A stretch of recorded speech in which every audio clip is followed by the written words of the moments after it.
Voilà, mesdames et messieurs, rebonsoir. Merci de nous rejoindre pour notre forum d'échange. Ça se discute. En ce début de semaine, nous allons débuter nos échanges. Notre premier débat de la semaine par ce décret portant interdiction d'exportation du soja grain et de noix de cajou, décret qui est entré en vigueur ce 1er avril, un décret pris déjà depuis quelques années, c'est le décret numéro 2022-568 du 12 octobre 2022, portant interdiction de l'exportation de soja grain et fixant les conditions de mise en œuvre de l'interdiction d'exportation des noix brutes de cajou et du soja grain en République du Bénin. Je m'en vais vous lire l'un des articles principaux. L'exportation des noix brutes de cajou et du soja grain est interdite pour compter du 1er avril 2024. Pour l'application des présentes dispositions, sont considérées comme de même nature que les noix brutes de cajou ou le soja grain, les produits faiblement transformés notamment, les noix concassées et les amandes de cajou non dépelliculées, les grains de soja concassés, tout autre produit issu des noix brutes de cajou ou du soja grain jugé faiblement transformé par les services de l'industrie ou des douanes. C'est la directrice par intérim de la douane, justement, qui a sonné, disons, la fin du précédent régime et enjoint ses services à faire respecter cet arrêté depuis ce lundi 1er avril 2024. Nous allons en débattre très rapidement avec nos invités du jour. Sophonie Jed Koboudé, économiste, DG du think tank L'Afrique des idées. Bonsoir. Bonsoir. Merci de nous rejoindre depuis Paris. Bonsoir à tout le plateau et bonsoir aux téléspectateurs. Voilà. Et sur ce plateau, Julio Tometti, juriste, analyste politique et gérant du cabinet juriste et associé. Bonsoir.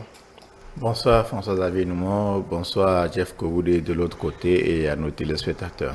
Voilà, d'un moment à un autre, nous rejoindra, du moins on l'espère, Mohamed Yamidi, analyste politique, expert en communication éditoriale et digitale, pour faire le débat. Alors, Sophonie Jed Koboudé, pour une mesure prise de longue date, on remonte à 2022, il ne devrait pas y avoir de surprise.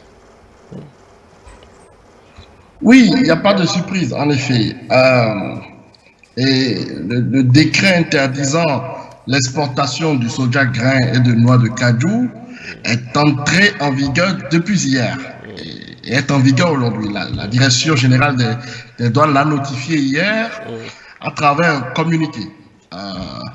Bon, l'on pourrait croire un poisson d'avril, mais enfin, la prohibition est bien réelle. Ce n'est pas un poisson d'avril. Oui. Nous sommes en débat, je trouve, ce soir sur un sujet qui va démontrer toute l'utilité de l'analyse économique. Vous savez, je suis un habitué de vos plateaux et je vous ai souvent dit que dans la sphère économique, la grande leçon, c'est toujours il y a ce qu'on voit et ce qu'on ne voit pas. Quand je dis ce qu'on voit, ce sont les avantages immédiats liés à une politique donnée.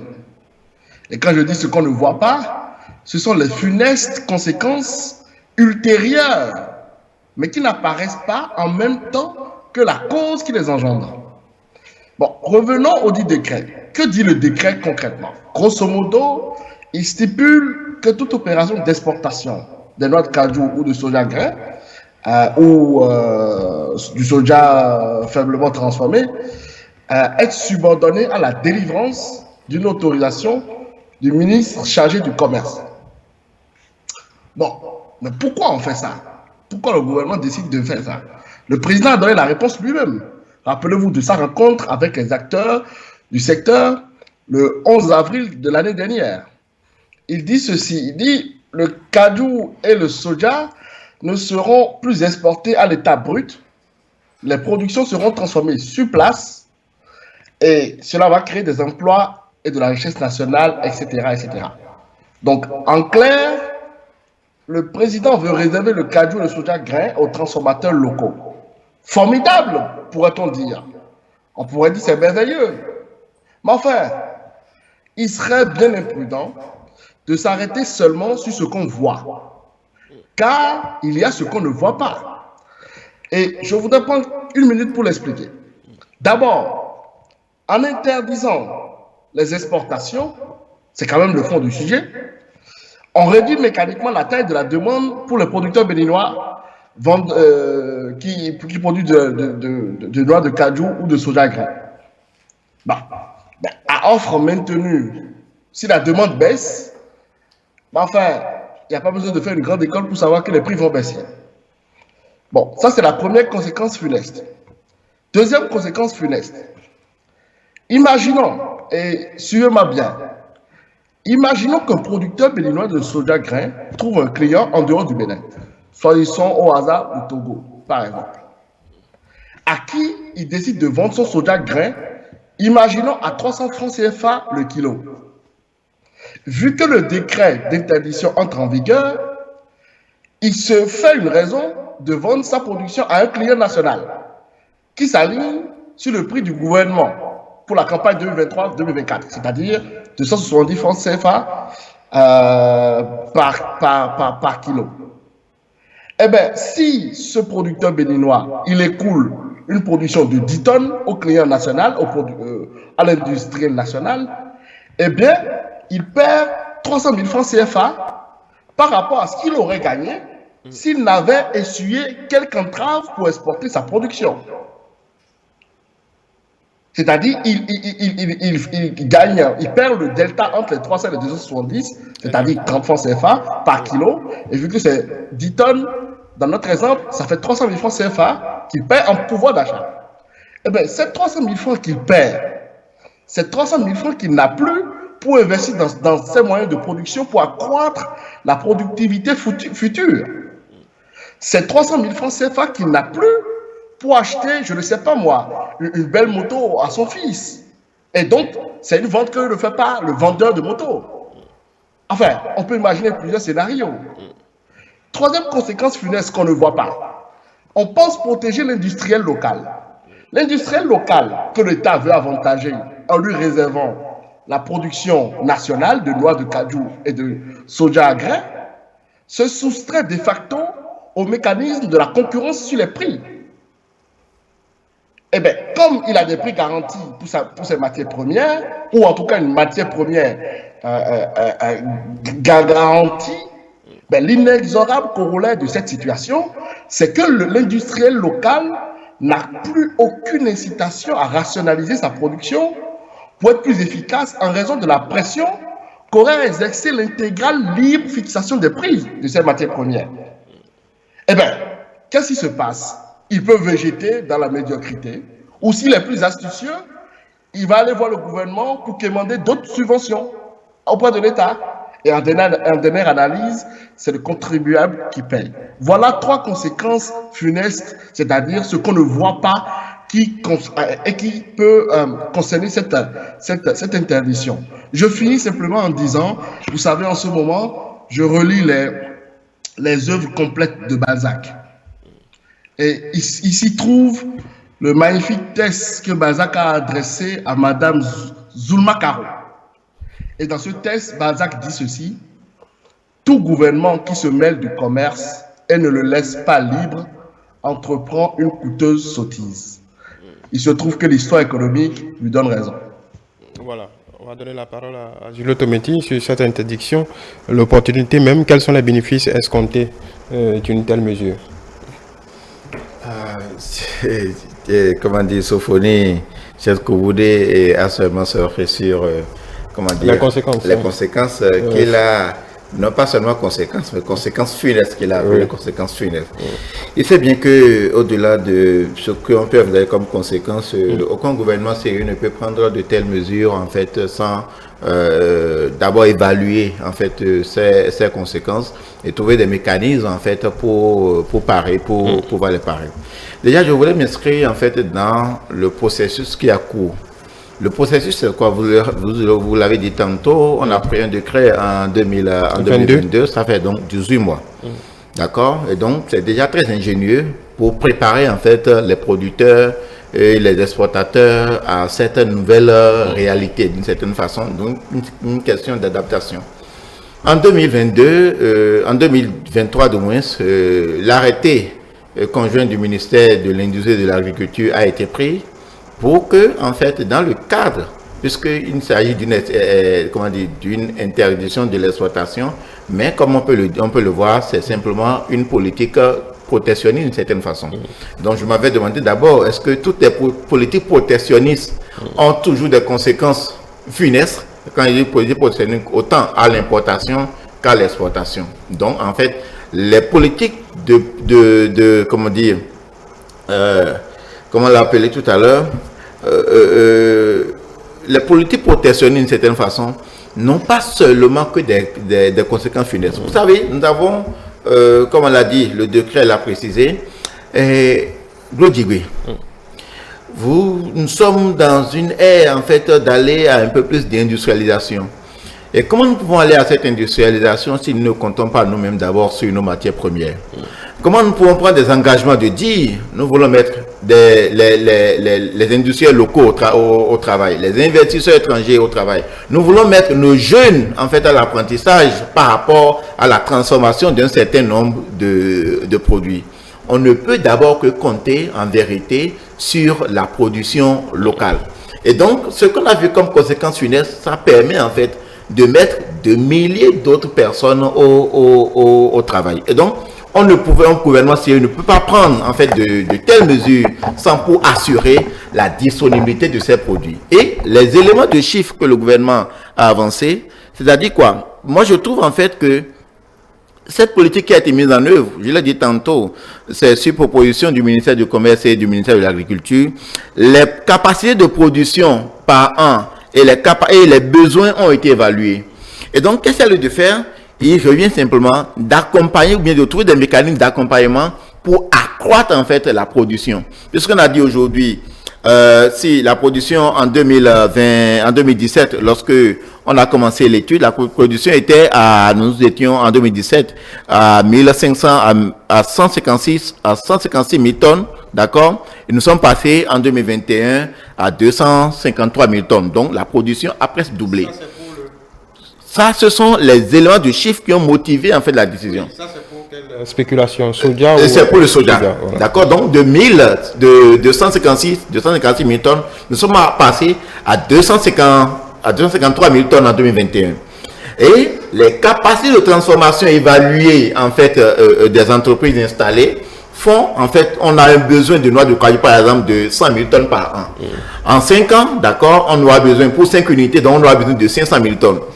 Les prévisions actuelles en termes de capacité de production de ces matières-là nous donnent 6 000 tonnes de soja, par exemple, par an.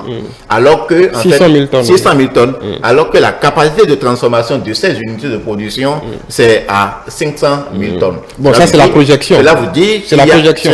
Voilà, c'est la projection. Non pas seulement une projection. Je vous l'ai dit tantôt, quand nous suivons, en fait, la courbe d'accroissement, si nous passons de 256 000 tonnes à 256 000 tonnes en 2017, ça veut dire que 3 ans après, nous pouvons bien évidemment, comment dire, caracoler en fait ces chiffres-là. Oui, d'accord. Ce que je veux dire pour que les gens nous comprennent, oui. Il n'y a pas encore à Glodibé la capacité de transférer 500 000 tonnes de soja. Non, oui. Pas aujourd'hui. C'est pourquoi il dit la projection. Oui. Mais aujourd'hui, ce que nous avons, c'est que le Bénin est capable de produire aujourd'hui jusqu'à... Nous sommes en 2024, aujourd'hui nous devons être à près de 400 000 tonnes de cette façon. Ça veut dire quoi? Il y a quand même un effort d'augmenter, en fait, chaque fois, d'accompagner les producteurs. Et si vous le parlez, vous vous rendez compte, pour accompagner les producteurs à augmenter leur capacité de production. De sorte que ce qu'on peut aujourd'hui prétendre exporter, ce sera en fait la marge qu'on aura fait sur en fait les besoins de transformation que nous avons au plan interne. Cela suppose quoi? Cela suppose que autant le gouvernement que les producteurs doivent travailler davantage, comme le gouvernement le fait déjà avec les mesures d'accompagnement, pour davantage accroître la production. C'est vrai, nous pouvons penser, d'accord, qu'en le faisant, lorsque la demande baisse, en même temps, si les coûts ne baissent pas, les coûts vont stagner. Mais sans oublier que il y a aujourd'hui, lorsque vous êtes dans l'exploitation de ces produits-là, il ne faut pas omettre, lorsque vous passez, je prends en fait les chiffres de Jean Koboudé, lorsque vous passez c'est à 270 francs à l'interne et à 300 francs à l'exploitation, je pense que pour tout exploitateur sérieux, ils vous diront que c'est mieux en fait de faire en fait ces affaires à 270 francs en fait au plan interne, parce que le fait l'exporter engendre en fait des coûts additionnels, engendre des taxes additionnelles, engendre des impôts additionnels qui viennent grossir en fait ce coût. De sorte que un pays qui est dans un tel protectionnisme, parce qu'en fait, lorsqu'on a imaginé, on peut dire, il peut y avoir une autre manière de faire. L'autre manière de faire, c'est quoi? On laisse libre cours à l'exportation, mais on augmente les taxes à l'exportation. D'accord? À partir du moment où on augmente les taxes à l'exportation, qu'est-ce qui se passe? Ça veut dire quoi? Vos produits à l'interne deviennent moins compétitifs pour l'investisseur étranger qui veut acheter chez vous. Parce que lorsqu'il vient acheter, c'est quoi? Ça lui coûte plus cher peut-être que un peu dans la sous-région. Donc, entre une politique fiscale, une politique protectionniste basée sur la fiscalité ou les taxes, le Bénin a opté en fait pour une politique protectionniste qui tient compte exclusivement des besoins de transformation à l'interne, parce que nous, le seul problème, c'est que nous avons des industries à nourrir, et comme il a dit tantôt, ça fait ce qu'on appelle un effet d'entraînement sur d'autres secteurs et sur d'autres personnes. Je vous l'ai dit tantôt, combien de personnes à qui ça peut donner en fait un certain nombre de savoir-faire, à qui ça peut donner un certain nombre de travail, à qui ça peut compenser, d'accord, une capacité de production, une rentabilité qui permette d'acheter soit les motos dont pas Jess Koboudé, ou bien de scolariser Ins ou Wink d'une certaine façon. Donc, en fait, entre la gouvernance, c'est une question d'arbitrage, d'accord, et donc entre plusieurs choix, le gouvernant habite et choisit pour ce qui lui semble à un moment donné le mieux, d'accord, pour autant protéger l'industrie et le commerce que pour mettre véritablement les gens au travail. Aujourd'hui, ce que nous avons au Bénin, c'est davantage pour mettre les uns et les autres au travail, et c'est à cela que s'appelle le gouvernement.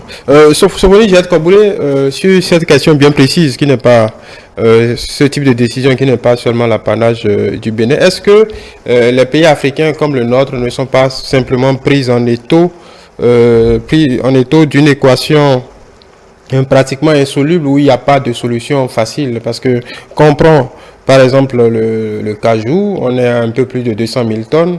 Normalement, si tout va bien, d'ici 2025, on devrait caracoler autour de 300 000 tonnes. Donc on est potentiellement on est déjà le troisième producteur en Afrique derrière la Côte d'Ivoire et le Nigeria. Est-ce que ne pas protéger notre marché, ce n'est pas en fait une subvention offerte presque gratuitement aux transformateurs vietnamiens et d'Asie du Sud-Ouest, dont les coûts de production sont autrement plus compétitifs que les nôtres? Oui, vous savez, le protectionnisme conduit toujours et partout à une inefficience dans l'allocation des ressources. Mais en même temps, il est très attractif, car il semble relever du bon sens, souvent, n'est-ce pas? Et s'appuie parfois sur des valeurs, sur les valeurs morales. Je vous donne un exemple. On dit par exemple que le prix des loyers monte dans une ville. Alors, on pourrait avoir l'idée de prendre un décret pour bloquer les loyers. Eh bien, ça conduit toujours systématiquement à une pénurie de logements. Vous savez, c'est toujours pareil. On pense qu'il faut que le gouvernement régisse toute la vie économique, toute la sphère économique, avec une vision organiciste, comme si l'économie était une machine. On bouge telle roue pour faire décoller telle autre roue. Voilà. Il ne faut pas, encore une fois, tomber dans ces facilités-là. J'entends tout à l'heure Julio qui disait oui, il faut accompagner les industriels, n'est-ce pas? Il faut accompagner les industriels. Bon, s'il faut accompagner les industriels, comment dire, c'est à eux de trouver les moyens les plus productifs pour remplir leur mission. Si la nature n'avait pas été prodigue envers la nation béninoise pour que les noix de cajou poussent sur notre sol, où trouverait-il des noix de cajou? Mais en réalité, moi je veux une classe industrieuse qui, comment dire, a confiance en sa capacité à produire et à être efficace dans sa production pourquoi pas être supérieur à ses concurrents. Vous savez, je rêve des industriels béninois qui sont confiants. Vous savez, il y a Louis, je vous raconte une petite histoire, il y a Louis XIV qui reçoit une délégation d'amateurs de Saint-Malo dans son palais et il leur demande comment pourrait-il les soutenir dans la concurrence avec les Anglais. Bon, vous savez, vous voyez que la question, ce n'est pas aujourd'hui que ça a commencé. Eh bien, qu'est-ce qui s'est passé? Le chef des amateurs a répondu au roi Louis XIV, « Sire, sire, surtout, ne faites rien, vous nous avez assez aidés. Le mythe que l'État aide est ancré totalement en nous. Sortons de ces billevesées. Oui, la requête que doit avoir l'industrie béninoise au gouvernement, ça doit être la réponse que Diogène a donnée à Alexandre. Oh, tu dois de mon soleil. Laisse-moi tranquille. Laisse-moi produire. Sophonie Jade Kabouré, si on vous entend, c'est que on devrait laisser le marché aussi libre que possible. Mais est-ce que vous croyez très concrètement que tel que notre marché est, avec encore une fois les coûts de production, nos pays sont en capacité, là il ne s'agit pas simplement du Bénin, il s'agit de la Côte d'Ivoire, il s'agit du Ghana, on le voit pour le cacao, on le voit pour d'autres spéculations, nos pays sont en capacité de lutter contre ces pays-là d'Asie du Sud-Ouest qui captent toute la production brute. À moins, laissez-moi finir, à moins de subventionner.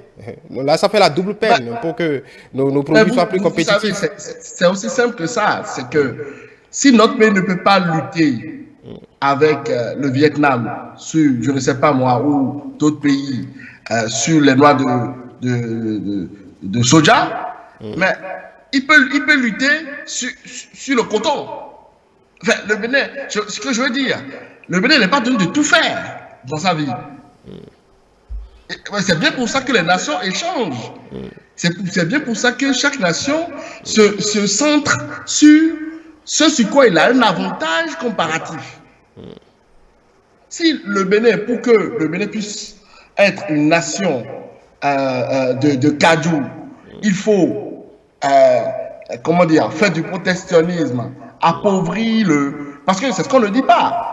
Quand on fait on garantit une production nationale à des industriels, ce qu'on fait, c'est qu'on appauvrit le paysan. Mais lui, on ne parle jamais de lui, puisque lui perd en pouvoir d'achat. Lui, il perd en pouvoir d'achat. Alors que le but, c'est qu'il y ait de moins en moins d'agriculteurs, parce que l'agriculture sera mécanisée. Quel est l'indicateur que le pays se développe? C'est qu'il y a de moins en moins d'emplois dans l'agriculture. Ça paraît paradoxal. Mais c'est quand l'agriculture se mécanise qu'il y a ce que Alfred Sauvy appelle le grand déversement. C'est-à-dire que des agriculteurs quittent massivement l'agriculture pour aller dans le secteur secondaire, voire le secteur tertiaire.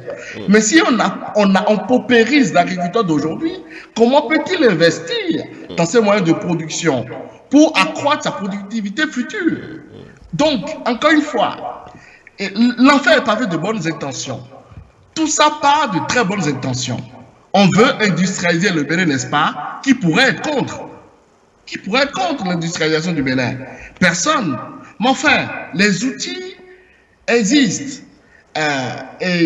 Et certains outils ont fait la démonstration de leur inefficacité dans l'histoire. C'est un peu usant, navrant, de voir que ce que l'histoire économique a démontré comme inopérant depuis aujourd'hui 2 siècles, oui. On continue de croire à ces balivernes. D'accord. Sur l'autométie, la question du prix. C'est-à-dire que garantir... Je vais revenir d'abord sur la question de l'interventionnisme et de pourquoi nous en sommes là. L'État ne peut pas laisser tout faire. L'État ne peut jamais laisser tout faire. C'est pourquoi il y a la notion d'interventionnisme. Je prends le cas que M. Koboudé évoque.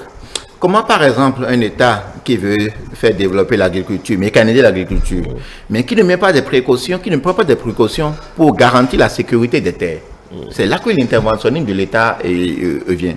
Nous sommes dans un processus d'industrialisation. Nous ne sommes pas un pays industriel. Nous n'avons même pas encore d'industrie, il faut le dire. Nous sommes dans un processus.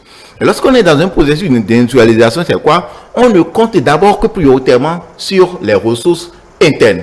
Et parlons de ressources internes, qu'est-ce que le gouvernement a fait?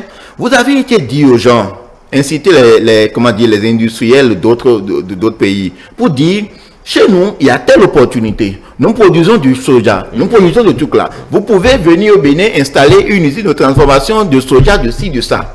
On n'a jamais été dit, par exemple, qu'on veut installer une usine de production de cacao, par exemple, parce que le Bénin n'en produit pas. Donc, on ne compte que ce sur quoi nous pouvons produire. Et à partir de ce moment-là, l'interventionnisme de l'État est plus que indispensable. Vous ne pouvez pas inciter les gens, les investisseurs, à venir installer des usines de transformation sans pour autant, comme je le disais tantôt, vous leur assurer en fait une certaine disponibilité de ces produits. C'est pourquoi je dis, ce que nous avons là, c'est une phase. L'État finira, l'État ne restera pas indéfiniment dans ce secteur, l'État finira par laisser sa main, et nous avons bon espoir que tout ce qui aura été fait, la transition ou l'expérience que nous sommes en train de faire, permettra, comme le souhaite Jeff Koboudé, laisser le marché lui-même se réguler dans quelques années. Mais les fondamentaux auraient été posés. Nous avions peut-être des industries qui ont déjà peut-être fait 3 ans, 4 ans, 5 ans, connaissent le marché. Nous avons en fait une production agricole qui commence par s'adapter autant aux besoins en fait aux besoins internes que à leurs besoins d'exportation. L'État finira par se retirer pour laisser en fait libre cours à l'activité économique dans ce secteur. Mais là où nous sommes, comme je le disais, nous sommes dans une phase d'expérimentation et l'interventionnisme de l'État est plus qu'indispensable. L'État ne peut jamais laisser tout faire à tout moment.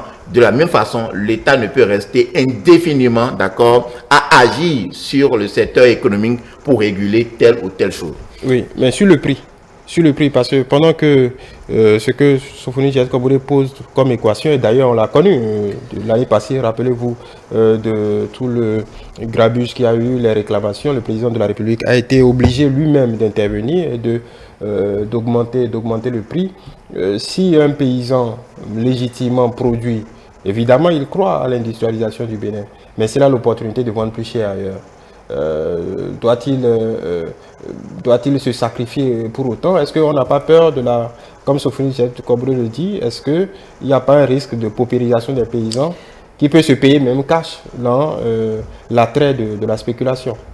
Oui, mais comme je le disais, il y a... À moins que l'État doit compenser. Il y a une intention au départ et... Quand nous parlons du prix, vous savez, l'État ne peut pas avoir fixé les prix dans les 4 minutes d'un bureau.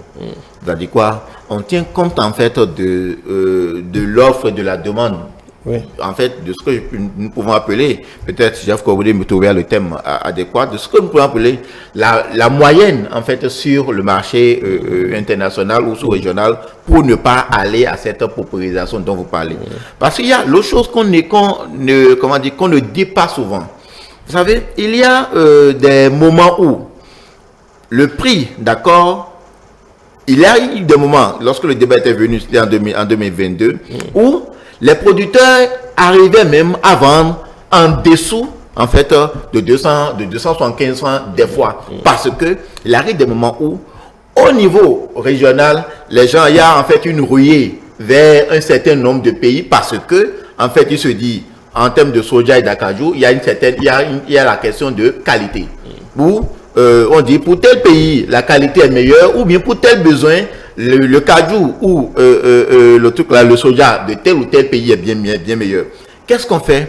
on tient compte en fait d'une moyenne sur le plan international pour fixer le prix. C'est pourquoi je disais tantôt, je ne peux pas croire que le gouvernement soit resté dans les 4 murs d'un bureau pour fixer un prix qui engendrerait la paupérisation. C'est pourquoi je disais tantôt, pour y arriver, il n'y a comme la seule solution que je trouve, et comme le disait Diaz Koboudé, c'est d'aller encore à plus d'industrialisation, en plus, comment dire, de la mécanisation agricole, d'augmenter les capacités de production. Je dis par exemple, je dis une bêtise, si peut-être on a besoin de 300 000 tonnes et que ben, aujourd'hui on arrive à produire 700 000 tonnes, je me demande est-ce que le problème n'aurait pas été réglé. Moi, j'ai bon espoir qu'on va travailler de sorte que, à un moment donné, c'est dit, la production sera assez forte, d'accord, qui peut-être, première solution, engendrera en fait au niveau des industries l'augmentation de leur capacité d'absorption, ou bien que l'État finisse lui-même par ouvrir d'une certaine façon les vannes de l'exploitation, parce que en fait la production serait, je ne dirais pas en surproduction, mais aurait permis de compenser les besoins internes pour offrir en fait une large comment dire, parcelle au niveau de l'exploitation. À partir de ce moment-là, l'État, comme je disais tantôt, parce que, comme nous le disions, c'est comme si les éléments étaient en train de se réguler de lui-même.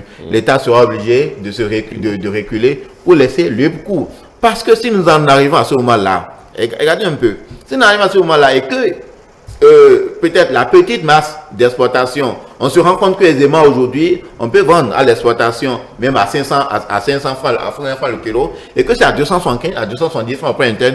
Je pense que les gouvernants eux-mêmes, de certaine façon, vont travailler à réviser pour que les industries au Bénin, d'accord, soient le plus compétitifs avec d'autres, parce que si on achète trop moins cher par rapport au coût sur le marché, ce n'est pas productif aussi, comme le dit Koboudé aussi, ça n'amène pas en fait, comment dire, une émulation. Une émulation d'une certaine façon. Donc on va travailler à ce que les choses soient les plus équilibrées possibles en termes de prix, que ce soit au plan interne qu'à l'exploitation. Sophonie Diaz Koboudé, est-ce qu'on peut être moins alarmiste puisqu'on est au début du processus? On sait aujourd'hui, prenons le cas des noix de cajou, on a une capacité installée d'à peu près 100 000 tonnes. Je pense qu'il y a d'autres usines qui sont en train de s'installer. Donc on peut considérer que le gap, puisqu'on a une production d'un peu plus de 200 000 tonnes, que le gap serait exporté, donc serait assujetti à des autorisations d'exportation, comme le décret l'a fixé. Donc on peut considérer que la poire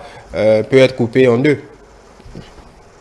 Oui, mais c'est là les conséquences de la pensée des prohibitionnistes. Parce que on dit, ben, effectivement, s'il y a des gains de productivité dans l'agriculture, le producteur de soja ou de cajou peut finalement produire plus et finalement on en aura suffisamment pour combler l'industrie nationale et que le surplus pourra être autorisé librement à être exporté. Mais enfin, à quelles conditions un agriculteur augmentera sa capacité de production? C'est en faisant des gains de productivité. C'est en investissant dans ses moyens de production. Mais voilà que les prohibitionnistes ont tout fait pour le paupériser. Mais ce sont les mêmes qui vont dire « Ah mais, c'est quand même bizarre. Il faut absolument qu'il accroisse sa capacité de production. » Mais, au fond, un agriculteur, c'est un entrepreneur. Et je trouve que ce qui permet à un entrepreneur d'accroître sa production, je sais que c'est un mot qui n'a plus bonne presse, qui est une notion basse aujourd'hui. C'est le profit. Ça s'appelle le profit. Bon, voilà. Donc, si l'agriculteur ne fait pas assez de profit, ne vous étonnez pas si à la fin de la journée, il n'y a pas amélioration de la productivité et abondance des choses, comme dirait Adam Smith. Donc voilà, s'il n'y a pas abondance des choses, ce n'est pas la faute. Mais dans le même temps, peut-être le contre-exemple, on l'a vu avec le coton, les prix sont fixés pour le coton également, mais on a vu un boom de la production ces dernières années. Oui, il n'y a pas d'interdiction d'exportation, mais le prix est fixé également. Ah, mais l'exemple du coton est très intéressant. Ouais. Parce que qu'est-ce qu'a commencé à faire le gouvernement en 2016, quand il a pris le pouvoir dans le coton? C'est la sortie quasiment intégrale de l'État avec l'instauration de l'association interprofessionnelle du coton, l'AIC, avec, comment dire, alors ils sont revenus dessus, mais l'arrêt de toutes les subventions, je ne sais pas si vous vous rappelez. Oui, on s'en rappelle bien. Je me rappelle très bien de M. Koupaki. Donc, avec une communiqué de M. Koupaki. Donc, en fait, le Bénin va à l'encontre de mais il n'en demeure pas moins. Mais oui, mais il n'en demeure pas moins. Il n'en demeure pas moins que le prix reste fixé. Sofoni Djadkobouré. Oui, pour le coton. Les prix étaient fixés. Les prix étaient fixés. Oui. Si les prix n'étaient pas enrangeants pour les cotonculteurs, on ne serait pas premier producteur en Afrique. Non, mais je suis d'accord. Mais enfin, je n'ai jamais entendu qu'on interdisait l'exportation de coton dans notre pays. Je n'ai jamais entendu ça. Enfin, je ne sais pas, vous l'avez entendu? Oui, non, il n'y a pas d'interdiction. Il n'y a pas d'interdiction là-dessus. Voilà. Oui. Mais voilà. Donc, pourquoi est-ce que ce qui a marché, d'ailleurs, moi je regrette le retour des subventions dans le secteur du coton, parce que c'est toujours pareil. Encore une fois, je vais dire ceci, nous allons à l'encontre de l'histoire. À l'heure où on parle de l'ASLECA, à l'heure où on parle du libre-échange dans l'espace CEDEAO, à l'heure où on parle de l'intégration économique africaine, eh bien voilà que nous on dégomme des prohibitions. Mais enfin... Oui, pour finir sur ce sujet très précisément avec vous, Sofoni Djadkobouré, ensuite Julio Tometi prendra la parole. Est-ce que ce que vous décrivez là n'est pas un peu trop naïf? Parce que même les pays d'Asie du Sud-Ouest trouvent toujours un moyen de subventionner. Les États-Unis d'Amérique subventionnent, la Chine subventionne. Donc ce serait seulement les pays africains. Ce serait seulement les pays africains qui ne devraient pas subventionner ou trouver un moyen de protéger leur marché. Alors qu'on sait que les grands pays trouvent toujours des moyens détournés pour mettre de l'argent sur leur filière phare. Je ne crois pas que parce que les États-Unis ont fait une connerie que le Bénin doit faire aussi. Quand tout le monde répète la même connerie, ces grands pays libéraux, donc c'est peut-être une règle. Mais écoutez ceci. Prenons le développement. Réfléchissons bien à ce que ça veut dire subventionner. Parce que les gens ne mesurent pas les milliers de conséquences économiques derrière ce qu'on appelle une subvention. Une subvention, c'est une allocation de ressources, et surtout, bon, en l'occurrence, des ressources du contribuable, au profit d'un secteur d'activité. D'abord, au nom de quoi ce secteur et pas un autre? Deuxième question, quelle légitimité a secteur secteur pour recevoir, comment dire, plus que les autres, les ressources du contribuable. Et puis après, pourquoi les autres resteraient dans leur industrie actuelle s'il y a des subventions à capter dans le secteur qu'on subventionne en masse? Parce que qu'est-ce qui se passe? Quand on laisse le libre, comment dire, on laisse ce que j'appelle le jeu des harmonies économiques se faire, qu'est-ce qui se passe? Vous avez l'agriculteur qui produit, qui trouve que il est rentable de faire du cajou. Eh bien, il commence à faire du cajou. Il fait du profit. Eh bien, comme il y a du profit à faire dans le cajou, il va y avoir d'autres agriculteurs. Oui. Et comme ça, l'offre qui augmente fait une pression sur les prix. Et donc, une pression sur les prix à la baisse.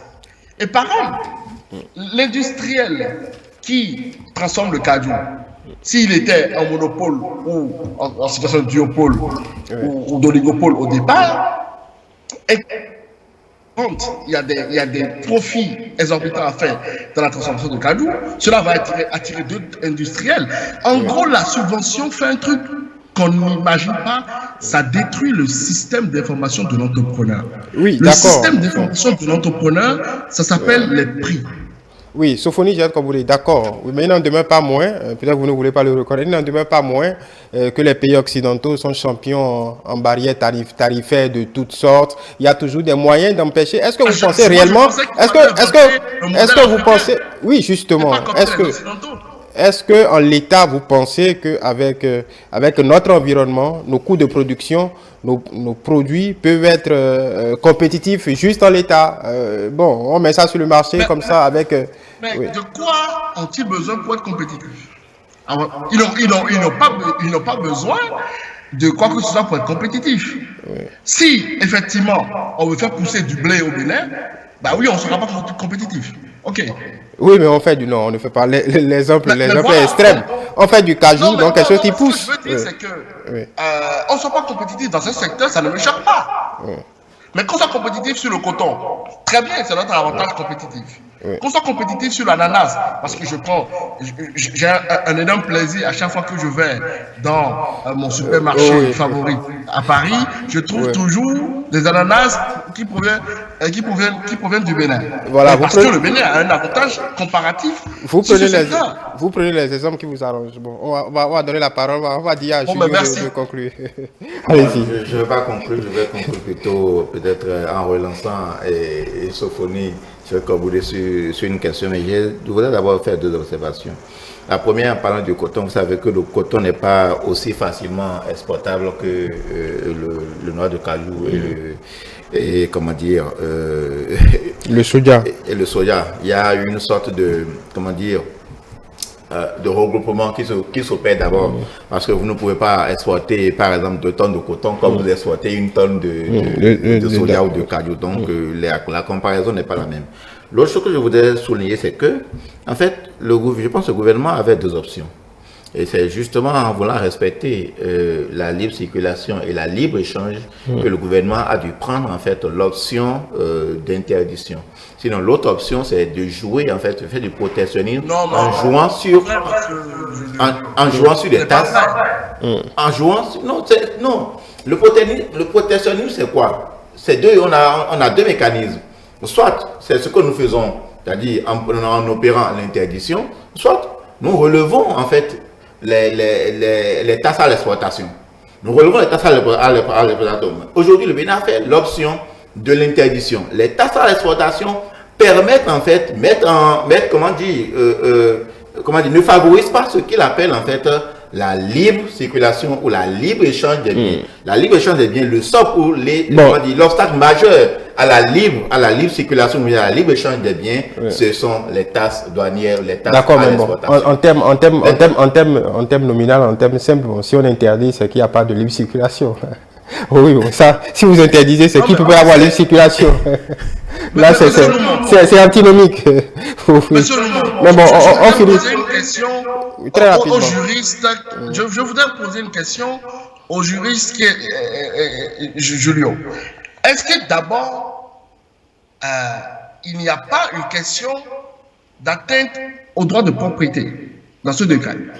Si, alors je ne suis pas juriste, mais enfin, je trouve que, comment dire, les caractéristiques des droits de propriété sont menacées par ce décret. Et je le dis parce que, enfin, la règle quand même, c'est que le fruit de mon travail, je peux en disposer comme je l'entends.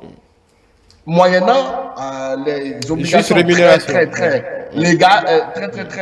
légales comme le paiement des taxes et des impôts. Mais enfin, normalement, j'ai le droit de vendre ma production à qui je veux. Donc, si nous commençons à rogner sur les droits de propriété, qui est un droit naturel, je le rappelle, qui est un droit naturel, et que nos juristes éminents se taisent sur ces genres de propos, il y a un problème. Et d'ailleurs, je me demande même si ce décret n'est pas en contradiction avec le communiqué du secrétariat général du gouvernement lui-même, du 16 novembre. Vous savez, il y a eu un communiqué du secrétariat général du gouvernement qui a dit, dans le communiqué, que l'exportation du soja est libre sans agrément. Alors, il se trouve que le décret dit qu'il faut demander un agrément auprès Oui, c'était en attendant la comment on appelle l'échéance du 1er avril 2024, puisque vous vous rappelez, il y avait un contest il y a quelques mois par rapport au soja, justement. Alors, et ça, attention, c'est quand même des mesures au titre de la campagne de commercialisation du soja grain 2023-2024. Oui. Donc, je voudrais que vous regardiez, je vous propose de regarder ce point. Est-ce qu'il n'y a pas une contradiction dans les termes entre le décret, le contenu du décret et le communiqué du secrétariat général du gouvernement? Oui, on peut supposer que ce goulot d'étranglement sera levé puisque l'association, les fêtières ont demandé à ce que toutes les productions en instance d'exportation qu'il leur soit permis de les faire partir. Donc on verra bien comment le dossier va évoluer. Très rapidement. Okay, très bien. Je voudrais répondre à la question de droit posée par M. Sofoni. Sur le droit de propriété, et comme tous les autres droits, de manière la plus simple que possible, la plus générale, il faut dire qu'il n'y a pas de droit absolu. Il n'y a pas de droit absolu, surtout lorsqu'il y a ce qu'on appelle la raison d'État. Et je voudrais finir par lui lancer, moi, ma préoccupation pour dire, pour assurer la survie des industries, je précise, des industries naissantes, qu'est-ce que le gouvernement aurait dû faire?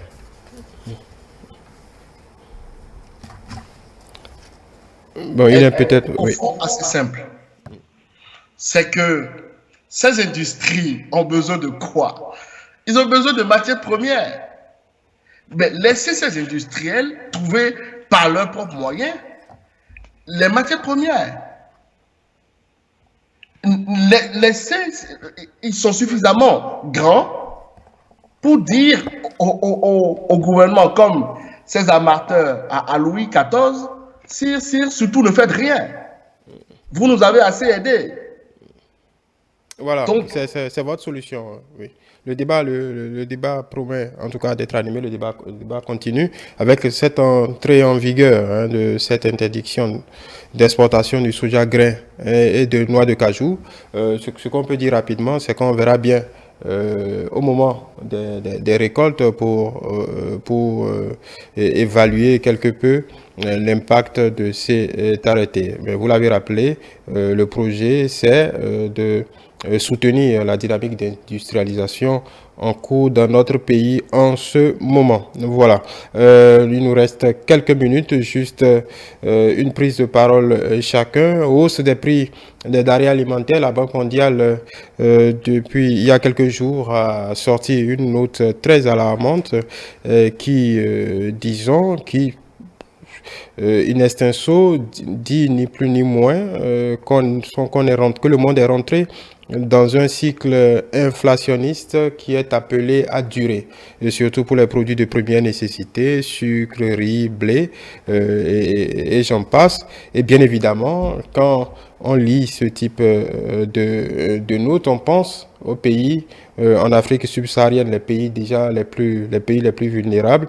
Alors, Sofoni Koboulé, très rapidement, est-ce que déjà vous êtes d'accord sur cette prévision de la Banque mondiale? Ce n'est pas la seule institution qui va dans ce sens. Et est-ce que vous pensez que des pays comme les nôtres peuvent tenir dans ce cycle inflationniste, on va dire, pour le coup, mondial? Oui. Alors, effectivement, j'ai lu cette note de la Banque mondiale et la Banque mondiale souligne très clairement et alerte, n'est-ce pas, sur le fait que la sécurité alimentaire est menacée. D'ailleurs, il y a eu un excellent papier de l'International Food Policy Research Institute qui a publié, je crois, il y a à peu près un an, l'année dernière, on fait une vaste étude sur le sujet et qui a dégagé quelques grandes causes. Contrairement à ce qu'on peut penser, le changement climatique aujourd'hui commence à avoir des effets, n'est-ce pas, sur les récoltes. Mais enfin, ça n'est pas encore massif. Ce qui est massif, c'est les conflits. La multiplication des tendances protectionnistes qui ont conduit à la hausse les prix des denrées alimentaires. Embargo par-ci, quota par-là, taxes à l'exportation par-ci, se sont multipliés dans le monde, surtout depuis la guerre en Ukraine. Vous savez, il y a 17% des calories échangées à l'international sont soumises à des restrictions aujourd'hui. Mais avant 2021, c'était seulement 5% des calories échangées qui étaient soumises à des restrictions. Voilà, l'Argentine qui restreint des exportations de bœuf, le Kazakhstan qui limite des sorties, l'Inde qui, il y a quelque temps, qui a une interdiction totale des exportations de blé. Quand je vous dis que le protectionnisme tue, il tue. Voilà. Julio Tometti. Bon, on peut ajouter que ce n'est pas la faute du Bénin. À trouver le moyen de revenir sur la question du protectionnisme. Non, en fait, il faut dire que, par exemple, quand je prends notre pays, le Bénin, on n'a pas eu à attendre d'une certaine façon la note de la Banque mondiale pour se rendre compte déjà, même sur des produits autres que ceux cités dans la lettre de la Banque mondiale, que déjà ça flambe bien. Quand vous sortez, peut-être vous entendrez, par exemple, ce que nous avons de commun au Bénin, par exemple, le maïs. Le maïs. Plus que le blé, le maïs est stratégique. C'est stratégique, et donc ce qu'on peut espérer, c'est que en fait le gouvernement trouve en fait des mesures palliatives pour en fait d'une certaine façon arriver à absorber le choc.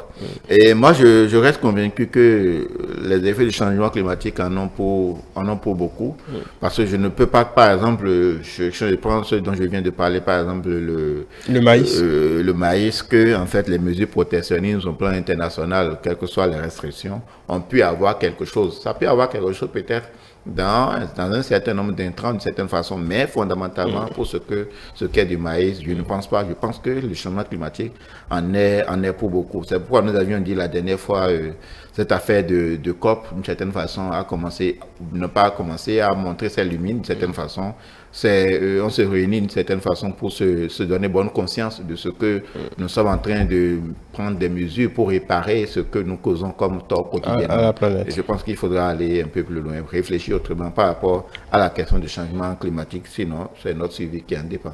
Voilà, on va s'en arrêter là pour aujourd'hui. Le débat sur le protectionnisme, comme Sofoni Jet Kabouré le formule, mérite qu'on y revienne.